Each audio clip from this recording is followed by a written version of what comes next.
6 में पूछा which of the following irrational, बताओ कौन सा irrational है, कौन सा irrational है, सी वाला सबको लग रहा है, ये वाला किसी को नहीं लग रहा, अगर उसका स्क्वायर रूट लोगे तो आएगा 2/3 है ना, तो ये irrational हो जाएगा। अब इसको देखो √3 से अगर आप इसको काटोगे तो √4 आएगा है ना, √4 क्या होता है 2 होता है, तो ये भी irrational हो गया। √7 में कुछ नहीं कर सकते हो, ये तो irrational होगा ही होगा पक्का है ना, इसका तो वही 9 आ जाता है, ये irrational हो गया, समझ गए बात है ना, जिसका स्क्वायर रूट निकल आएगा वो irrational हो गया, जिसका स्क्वायर रूट नहीं आएगा वो irrational हो गया, सीधी सी बात है। ठीक है, क्वेश्चन 7 देखो which of the following is irrational, अब इसको बताओ कौन सा irrational हो जाएगा, irrational। देखो ये वाला नहीं होगा, ये वाला नहीं होगा, ये वाला नहीं होगा, ये वाला हो जाएगा, समझिए ये irrational है, ये irrational है, ये irrational है और ये irrational है। हमसे क्या पूछा, irrational ही पूछा है, ये वाला irrational हो जाएगा। ऐसा क्यों हो जाएगा, देख के लग रहा है कुछ, बताओ कैसा नंबर है, कुछ लग रहा है, ये है नॉन टर्मिनेटिंग नॉन रिपीटिंग है ना। देखो 401 फिर 4001 फिर 4001 ऐसे चल रहा है, डॉट डॉट अगर लगाया इसका मतलब ये रुकेगा नहीं, चलते रहेगा है ना। कैसा नंबर होगा, नॉन टर्मिनेटिंग नॉन रिपीटिंग, सही है। क्या भाई क्या भी आ रहा समझ, चलो जागी तो आगे मान लिया सबको आगे, जागी ने क्या हो गया जागी सर वीडियो जान नहीं आई है, आपने जान के बोल दिया जागी सर, आप वीडियो से बाहर जा रहे हैं। अरे वीडियो के अंदर है, क्वेश्चन नंबर 18 ये ratio number between root 2 and 2, इसका आंसर बताओ, कौन सा है इसका आंसर बताओ जल्दी से, ए वाला हो सकता है। देखो इसमें ये बोला है a rational number between √2 and √3, अब देखो √2 और √3 पता कैसे नंबर है, बताओ इसको √2 और √3 कैसे नंबर है, रेशनल, मतलब रेशनल नंबर के बीच में आपसे पूछा है रेशनल नंबर, तो समझ बात, दो इरेशनल नंबर है हमारे पास, इसके बीच में आपसे पूछा है रेशनल। तो देखो √2 की वैल्यू अभी भी आपको दिखाई 1.41 लगभग थी, अभी भी दिखाई ठीक है 1.4, √3 की वैल्यू मुझे याद है 1.73 होती है, ठीक है। अब देखो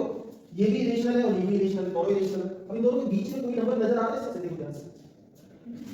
चार ऑप्शन देखो, इन दोनों के बीच में कोई नंबर नजर आ रहा है, नहीं आ रहा, तो वो यही तो आंसर हो गया, लग रहा है। अब देखो ये वाला जो नंबर है इसमें पूछा रेशनल बताओ, रेशनल ये तो रेशनल है ही कई बार, ध्यान से ये तो इरेशनल है, ये भी इरेशनल है ना, ये एक रेशनल आ है, ये इन दोनों के बीच में आएगा है ना, ये दोनों के बीच में आएगा, तो एक ही तो बचा, ये वाला ये आंसर है। 1.5 लग रहा है आपको, देखो 1.41 से ये बड़ा है, ध्यान से देखना, रेशनल के बाद दो डिजिट बना दी मैंने, 1.41 से ये बड़ा है, 1.73 से ये छोटा है, तो इन दोनों के बीच आ रहा है, हो गया सिंपल है ना। बताओ याद रखना इसके क्वेश्चन, अब इसको देखो जरा, ये ऐसा क्वेश्चन और बुक में था है ना, द वैल्यू ऑफ 1.999 की चलेगा कंटिन्यू है ना, और इसको P/Q फॉर्म में लाएंगे कितना आएगा 1/9 आएगा है ना। कितने लोग सहमत इस बात से, 1 2 3 4 5 6 मतलब सभी सहमत हैं, 1/9 आएगा है। चलो अभी मैं दिखाता हूं, देखो लेट बी कैसे करते थे, ध्यान है x इक्वल टू मानते थे 1.999 डॉट डॉट डॉट, ऐसे करते थे 10 का मल्टीप्लाई करते थे दोनों साइड, तो क्या होता था 10x equal to 19.999 dot dot, ठीक है ऐसे ही होता है। अब ये फर्स्ट इक्वेशन बोल देते थे, इसको सेकंड बोल देते थे और दोनों को सबट्रैक्ट करते थे, 10x 1x करेंगे माइनस कितना आएगा 9x आएगा, और इधर साइड पे इधर साइड से माइनस करेंगे 19 उससे बन जाएगा कितना आएगा, तो x इक्वल 18 बाई कितना है बताओ, आया है ना, तो 2 आएगा इसका आंसर है ना, 1.9 ही आएगा, समझ गए। क्वेश्चन नंबर 10 देखो जरा, बताओ क्या लग रहा है, क्या लग रहा है भाई 2√3 और 1√3 कितना होगा, 3√3 होगा, बस ये आंसर है, इतना सिंपल ऐड करना है बस है ना। इसमें देखो इन दोनों को मल्टीप्लाई करना है, इन दोनों को मल्टीप्लाई करना कितना होगा, रूट में 150 आएगा, बोलो आएगा है ना, ऐसे आएगा। अब देखो इसको हम ऐसे भी लिख सकते हैं 25 × 6 और इसको हम ऐसे लिख सकते हैं 5√6, 25 का स्क्वायर रूट 5 होता है, तो 5√6 के हिसाब से ये वाला आंसर आएगा, ठीक है। क्वेश्चन 12 का क्वेश्चन नंबर 12, क्वेश्चन नंबर 12 देखो, क्वेश्चन नंबर 12 का आंसर बताओ, the number octant on rationalising the denominator of, है ना, रेशनलाइज करते हैं तो उसके बाद क्या आएगा बताओ, मतलब इसका रेशनलाइज करके कितना आएगा, इतना पूछा रेशनलाइज याद है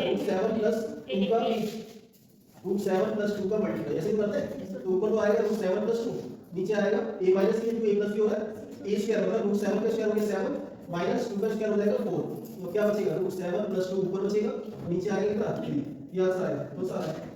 ए ऑप्शन आ रहा है, ठीक है। चलिए अब क्वेश्चन 13 को देखिए जरा जल्दी से बताइए कौन सा है ये शायद बताया था मैंने बताया था बताओ सी वाला ऑप्शन आ रहा है चलो देखते हैं इधर देखो करना वही है रेशनलाइज करना है रूट 9 माइनस रूट 8 को रेशनलाइज करना है root 9 plus root 8 upon root 9 plus root 8 ऐसे ही करेंगे तो देखो यहाँ पर तो हो गया ऊपर रूट 9 प्लस रूट 8 हो गया नीचे पता है कितना बचेगा यहाँ से ऊपर बताया नीचे कितना बचेगा है कितना बचेगा इसका और इसका क्या होगा 9 माइनस 18 आएगा अब ऊपर बचा 9 प्लस रूट 8 नीचे क्या हो गया 1 हो गया नीचे का क्वेश्चन है अब रूट 9 का मतलब तो देखो 3 होता है और रूट 8 का मतलब कितना होता है 2 ये तो होता है बोलो कौन सा हो गया सी हुआ सही से देखिए ये वाला ठीक है अच्छा ये वाला करोगे 40 वाला जल्दी से 40 वाला 40 वाला जल्दी से बताओ कितना है इसमें ये बता रहा है after rationalising the denominator of 7/3 root 3 minus root 2 we get the denominator as है ना कितना आएगा जल्दी बताओ सर बच्चे बहुत होशियार तुरंत आंसर दे देते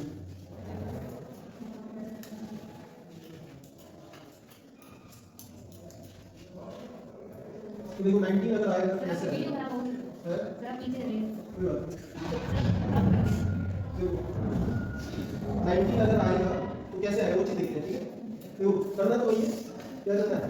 रेशनलाइजिंग करेंगे देखो 3 root 3 plus 2 root 2 upon 3 root 3 plus 2 root 2 ऐसे करना है तो देखो ऊपर वाला जो क्वेश्चन है उसको वैसा का वैसे रखेंगे वैसा का वैसे अब इसको मल्टीप्लाई कर लो a minus b a plus b क्या होता है a square minus b square मतलब 3 रूट 3 का स्क्वायर कितना होगा 3 रूट 3 का स्क्वायर 2 रूट 2 का स्क्वायर ठीक है अब 27 में से 8 जाएगा तो 19 बचेगा तो हमसे पूछा क्या गया पता है हमसे पूछा गया डिनोमिनेटर में कितना आएगा डिनोमिनेटर में आएगा कितना 19 आएगा ठीक है तो अब ये भी हो गया क्वेश्चन नंबर 50 पर आ जाओ 50 का आंसर कौन बताएगा वेरी गुड आंसर याद हो इसको इधर देखो रूट 32 है प्लस रूट 48 है रूट 8 है प्लस रूट 12 है ठीक है अब देखो 32 को हम लिख सकते हैं 16 मल्टीप्लाई 2 प्लस 48 को लिख सकते हैं 16 मल्टीप्लाई 3 इसके बाद रूट 8 को लिख सकते हैं 4 मल्टीप्लाई 2 प्लस रूट 12 को लिख सकते हैं 4 मल्टीप्लाई 3 ठीक है अब देखो 16 से 4 बाहर आ जाएगा यहाँ पर भी 4 बाहर आ जाएगा तो इसको मैं कैसे लिखेंगे देखो ये हो जाएगा 4 रूट 2 प्लस ये हो जाएगा आपका 4 रूट 3 और नीचे हो जाएगा आपका 2 रूट 2 और ये आपका हो जाएगा 2 रूट 3 ठीक है अब देखो यहाँ से 4 कॉमन ले सकते हैं है ना ऊपर से 4 कॉमन है क्या बचेगा रूट 2 प्लस रूट 3 कितना बचेगा इसके बाद यहाँ पर देखो 2 कॉमन ले सकते हैं रूट 2 प्लस रूट 3 यहाँ पर ये कैंसिल हो जाएगा आपका है ना ये दोनों सेम है ना कैंसिल हो जाएगा पूरा नेगेटिव कैंसिल हो जाएगा 2 2 4 हो जाएगा तो आपके पास सिर्फ बचेगा उसमें बी ऑप्शन आ रहा है ठीक है ये हो गया अच्छा 60 वाला क्वेश्चन हो गया कल 60 वाला बता दिया मैंने 60 वाला चलो दोबारा देखो इसको मैंने बताया था रेशनलाइज करना है ठीक है कैसे करना है इसको रेशनलाइज करो root 2 minus 1 upon root 2 plus 1 को रेशनलाइज करना रूट 2 माइनस 1 का ऊपर मल्टीप्लाई हो जाएगा रूट 2 माइनस 1 का नीचे हो जाएगा अब देखो क्या आएगा रूट 2 माइनस 1 का स्क्वायर आएगा और नीचे कितना आएगा पता है कितना आएगा 2 माइनस 1 आएगा इतना तो याद होना चाहिए वही मतलब रूट 2 माइनस 1 का होल स्क्वायर इससे ये कट जाएगा कितना आएगा रूट 2 माइनस 1 रूट 2 की वैल्यू कितनी है देखिए 1.4142 यहां पर पुट कर दो 1.4142 माइनस 1 इसको माइनस करोगे तो कितना आएगा 0.4142 ये आपका आंसर आ जाएगा है ना याद रखो क्या हुआ ऐसे काम नहीं करेंगे ऐसे काम नहीं करेंगे बहुत ध्यान से देखो ये सारे क्वेश्चन इंपॉर्टेंट है ना सही से बैठे सर ऐसे चैप्टर बन गया कि कोई और चैप्टर नहीं हो गया और बता रहे अभी स्टार्ट हो गया धीरे धीरे डेली एक चैप्टर कराएंगे एक चैप्टर से डेली कराएंगे अब इसको देखो इसकी वैल्यू निकालनी है ठीक है तो इसको ध्यान से देखना ये इधर देखो पहले सॉल्यूशन देखो 1/3 हो जाएगा और 1/4 हो जाएगा ये समझ लो क्या है देखो 2 का स्क्वायर किया इसको वैसे लिख दिया फिर इसके ऊपर पता क्या क्यूब रूट है फिर फोर्थ रूट है तो क्यूब रूट को वैसे लिख सकते हैं 1/3 ठीक है फोर्थ रूट को लिख सकते हैं 1/4 ऐसे लिख सकते हैं ठीक है तो देखो अब क्या होता है पावर का मल्टीप्लाई होता है 2 की पावर 2 मल्टीप्लाई 1/3 मल्टीप्लाई 1/4, ठीक है। 2 से इसको कट करेंगे 2 का, तो आपके पास आएगा 2 की पावर 1/6, ठीक है। 3 to the 6 हो जाएगा 2 की पावर 1/6, ये वाला, ठीक है। अच्छा ये वाला देखो ध्यान से 18 वाला, इसमें क्या करना है, सबका मल्टीप्लाई करके बता रहे हैं कितना आएगा इसमें से आंसर, क्या बताएगा बी आएगा, जल्दी बताओ कितना आएगा। एक के तो बी बता दिया, दूसरा भी बताए क्या आएगा, और भी बताए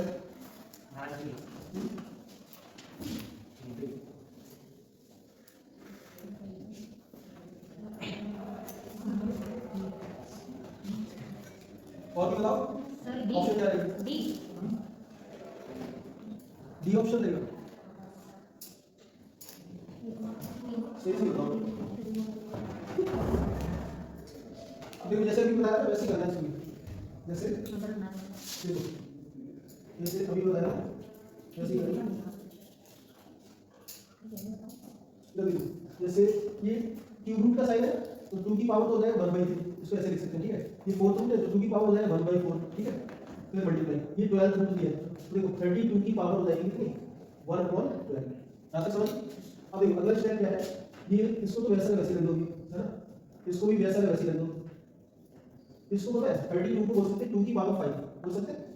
और इनटू 1/12 इसके ऊपर पावर लगेगी 1/12, है ना। इन दोनों का मल्टीप्लाई हो जाएगा 5/12 हो जाएगा, समझ आए। तो 5 का मल्टीप्लाई 1/12 से होगा कितना हो जाएगा 5/12 हो जाएगा। अब देखो बेस अगर सेम होता है तो क्या होता है मल्टीप्लाई को पावर ऐड हो जाती है, ये तो पता है। तो आपको क्या करना है, सिर्फ पावर ऐड करनी है, 2 की पावर यहां से देखना 1/3 प्लस 1/4 प्लस ये कितना है 5/12 5/12। अब सब कुछ जोड़ के देखो जरा कितना आ रहा है, एलसीएम कितना आएगा 12 आएगा, 3 4 12 तो 4 आएगा, 4 3 12 तो 3 आएगा, 12 12 तो 5 आएगा, 5 3 8 8 प्लस 4 12/12 आएगा 2 की पावर, 12 से 12 कट गया मतलब 2 आंसर आएगा 5। ऑलराइट, ये